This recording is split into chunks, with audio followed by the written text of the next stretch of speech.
pangalawang punto, Mr. President, gimmick lang ng minority yan. Ang Senado po, hindi po ito noon-time TV show na puro gimmick ang ating tinitikap dito. Kami po ay nag-raise dito ng legitimate issues which requires legitimate attention. The speech or the manifestation of the senator from Mindanao be referred to the Committee on Public Information and Mass Media. Senator De La Rosa is recognized. Thank you, Mr. President. Mr. President, since nabanggit mo na lang na yung pagpangalaga sa lahat ng miyembro ng Senado ay isang tungkulin ng Senate President. I just would like to bring to the attention of the Senate President. I came across with the news.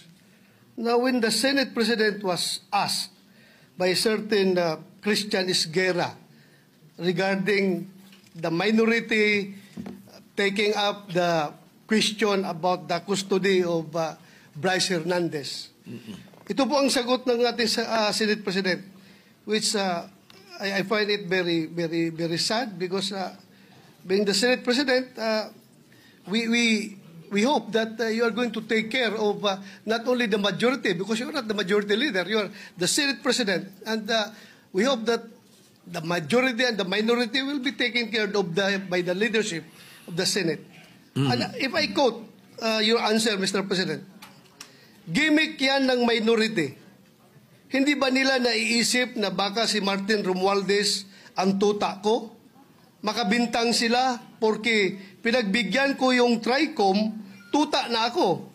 May ginawa ba akong illegal? Yung request ng House of Representatives, illegal? Hindi. Ang gusto ninyo, awayin ko yung House of Representatives on day one. Sama ng loob. So, malungkot lang ko ito, dalawang punto, Mr. President. Unang-una, yung sama ng loob.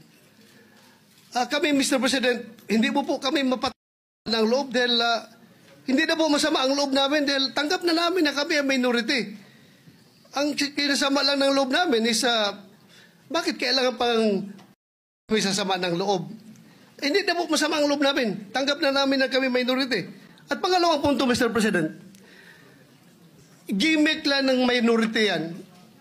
Ang Senado po, hindi po ito noon-time TV show na puro gimmick ang ating tinitikap dito. Kami po ay nag-raise dito ng legitimate issues which requires legitimate attention.